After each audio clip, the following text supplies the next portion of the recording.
Muchas gracias por la invitación al doctor Víctor Manuel Vargas y a la Academia por su apoyo para este simposio.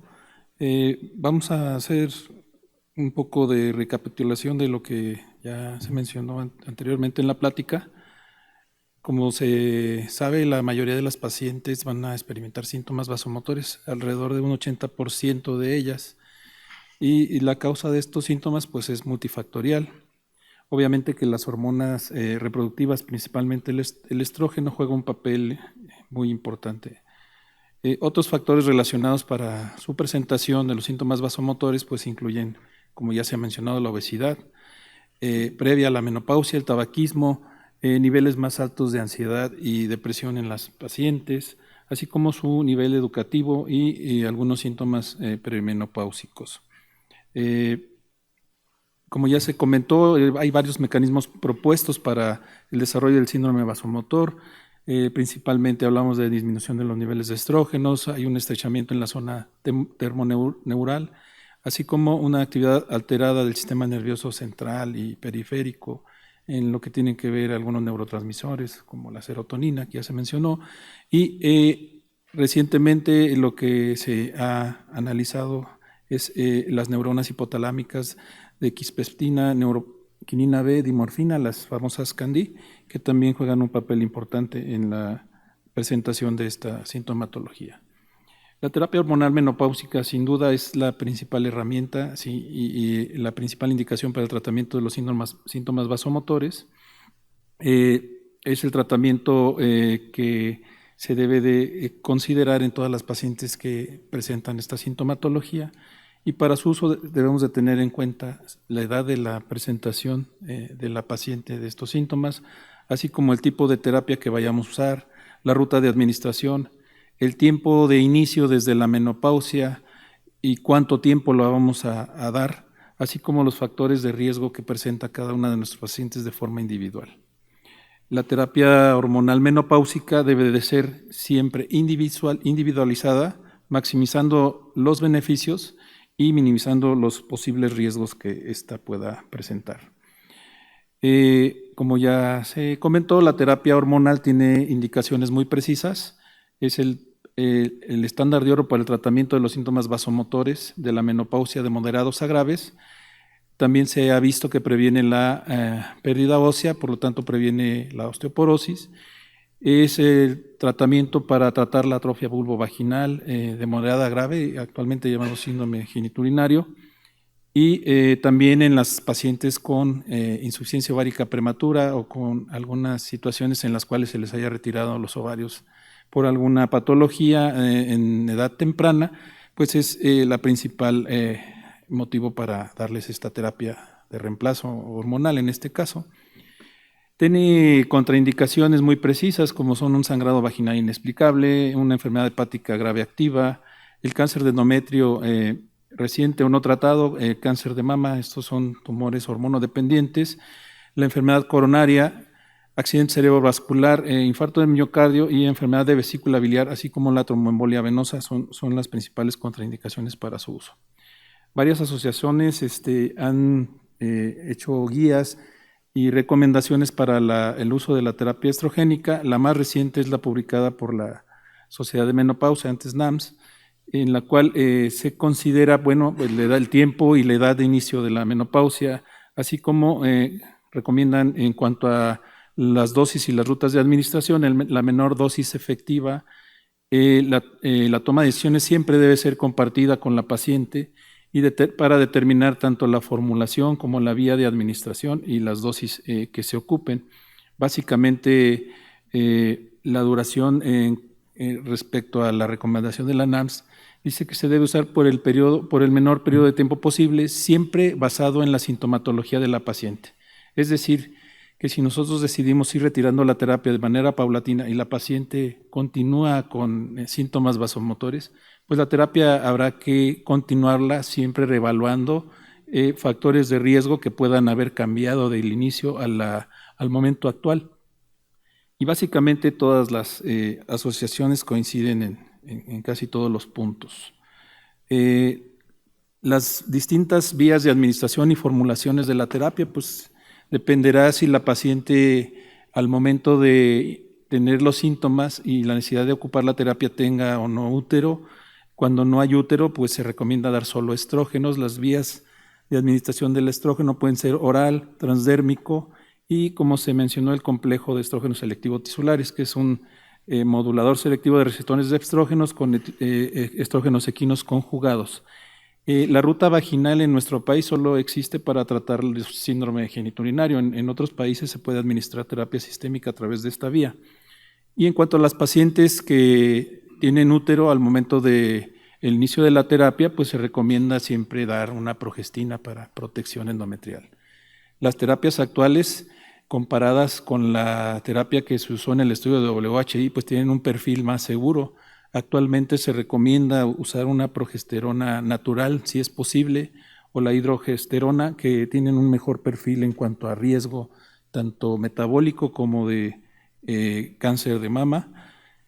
Y estas son las diferentes vías de administración. Dependiendo la etapa de la presentación de los síntomas, pues podemos dar terapia continua o terapia combinada, así como diferentes rutas de administración y diferentes vías de administración de las progestinas, como ya se mencionó.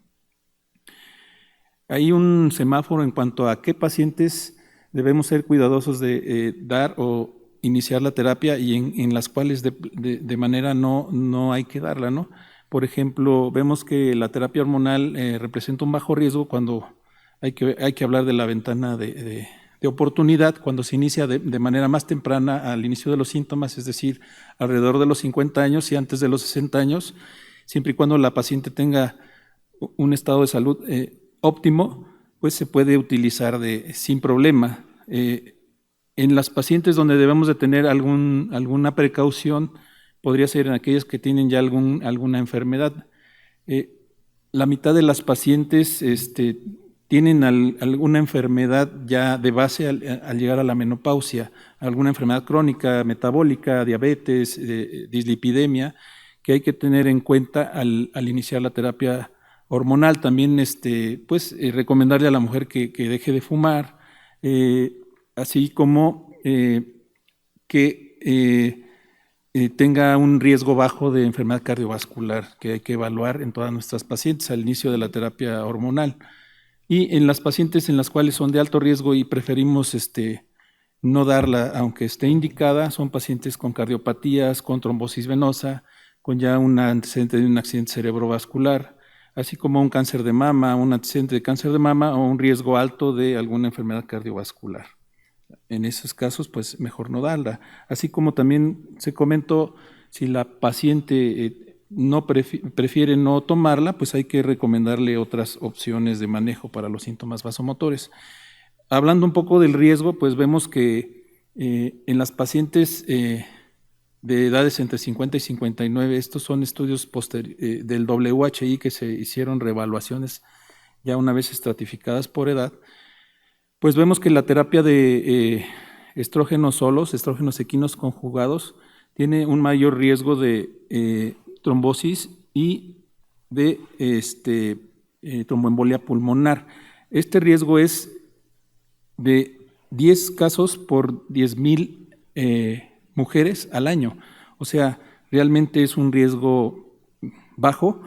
Y cuando se usa terapia estrogénica con progestina, que en el caso del WHI se usó acetato de medrosa y progesterona, pues incrementa además el riesgo de enfermedad vascular cerebral, así como de cáncer de mama. Igual el riesgo es relativamente, si se compara con la frecuencia de presentación, pues es raro. Sin embargo, siempre hay que tenerlo en cuenta, porque muchas de estas situaciones fue por la cual la terapia disminuyó su uso a principios del siglo, de los años 2000. En cuanto a la terapia no hormonal, pues serán candidatas a aquellas pacientes que tengan una contraindicación para usarla, así como aquellas que por elección prefieran no tomarla. Y como ya se mencionó, guías de la NAMS del 2023 pues recomiendan terapia conductivo-conductual, hipnosis clínica, pérdida de peso, en algunos casos seleccionados incluso el bloqueo de ganglio estrellado, y no recomiendan ningún otro tipo de intervención como respiraciones rítmicas, evitar desencadenantes, ejercicio, yoga, alimentos de soya, extractos de soya y algunos suplementos herbales de venta libre no son recomendados por esta guía del 2023. ¿Qué medicamentos no hormonales contamos? Ya se han mencionado los inhibidores de la recaptura de serotonina como paroxetina, citalopram, escitalopram, fluoxetina, sertralina, inhibidores selectivos de la recaptura de serotonina y noradrenalina como venlafaxina, desvenlafaxina y otras sustancias como la gabapentina, la pergabalina, la clonidina y la oxibutidina. Debido a falta de eficacia, pues se han dejado o se recomienda no utilizar clonidina, ni fluoxetina, ni pergabalina, tampoco sertralina en esta última revisión de la NAMS del 2023. En cuanto a su efecto, aquí quiero señalarles que, bueno, la reducción de los síntomas vasomotores es bastante importante, varía desde un 30 a un 60% dependiendo de la sustancia usada. Sin embargo, muchas de ellas tienen efectos secundarios bastante molestos, por los cuales no se usan de manera regular y como se mencionó aquí, la FDA solo ha aprobado para su uso la paroxetina en una dosis de 7.5 miligramos que no tenemos en nuestro medio. Aquí usamos dosis de 20 o de 10 miligramos y pues son bastante efectivos para controlar los síntomas vasomotores cuando se compara con placebo. Una nueva terapia de recién autorización por la FDA en el 2023 es los antagonistas del receptor de neuroquinina 3. Este antagonista bloquea la neuroquinina B y esto hace que las neuronas Candy dejen de producirla y eso hace que disminuya la frecuencia de los síntomas vasomotores hasta en un 73%. Esto es casi comparado con la terapia hormonal menopáusica. Entonces, es un importante avance en el estudio del tratamiento de nuestras pacientes. Sin embargo, hay que tomar en cuenta que también pueden tener algunos efectos secundarios. Antes de su uso habrá que medirles a las pacientes pruebas de función hepática, ya que en algunos casos los llegan a elevar y se deberían de suspender si estas elevan las enzimas hepáticas 2 veces de su nivel basal. Y a manera de resumen, pues diremos que lo primero que debemos de hacer cuando una paciente nos llega con sintomatología vasomotora, pues darle consejos generales de estilo de vida, que haga ejercicio, que mantenga un peso, que evite el cigarrillo, así como limite el consumo de alcohol y que se mantengan socialmente activas. Cuando la paciente no presenta sintomatología vasomotora, pues no hay necesidad de utilizar terapia hormonal de la menopausia. Si esta la presenta y la paciente no tiene ninguna contraindicación para su uso, pues debemos de darle una terapia hormonal menopáusica sistémica, siempre y cuando se discutan riesgos-beneficios y la paciente esté de acuerdo en utilizarla, obviamente. Y dependerá si la paciente tiene o no útero, decidir si solo damos estrógenos o estrógenos con una progestina. Y en el caso de que la paciente no desee la terapia o tenga contraindicación para usarla, como ya se mencionó, ofreceremos una terapia no hormonal y estos son los medicamentos que se pueden utilizar para este fin. Para concluir, diremos que la terapia hormonal menopáusica es el tratamiento más eficaz para tratar los síntomas vasomotores. Hay que enfatizar que tenemos que tener en cuenta siempre el tipo de terapia, la vía de administración, la dosis y la duración de la misma.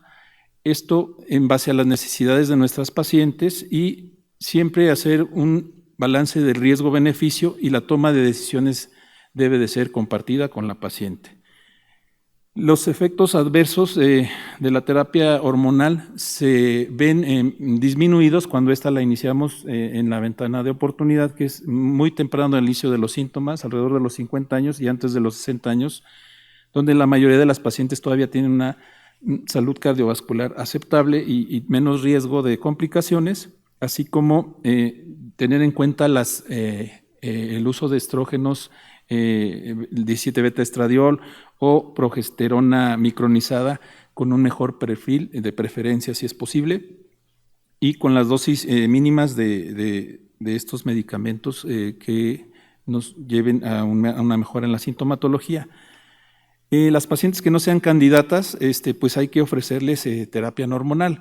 Las únicas dos autorizadas por la FDA son paroxetina y fezolinetan, y este último, como les comentaba, ha demostrado una eficacia casi comparable a la terapia hormonal de reemplazo, a la terapia hormonal menopáusica, perdón. Sin embargo, hasta el momento no hay estudios todavía a largo plazo, ya que es una molécula muy reciente y no hay datos que avalen si esta manera de disminuir el síndrome vasomotor pueda tener algún efecto sobre los eventos cardiovasculares, que este síndrome aumenta su riesgo. Pues por mi parte es todo, le agradezco su atención.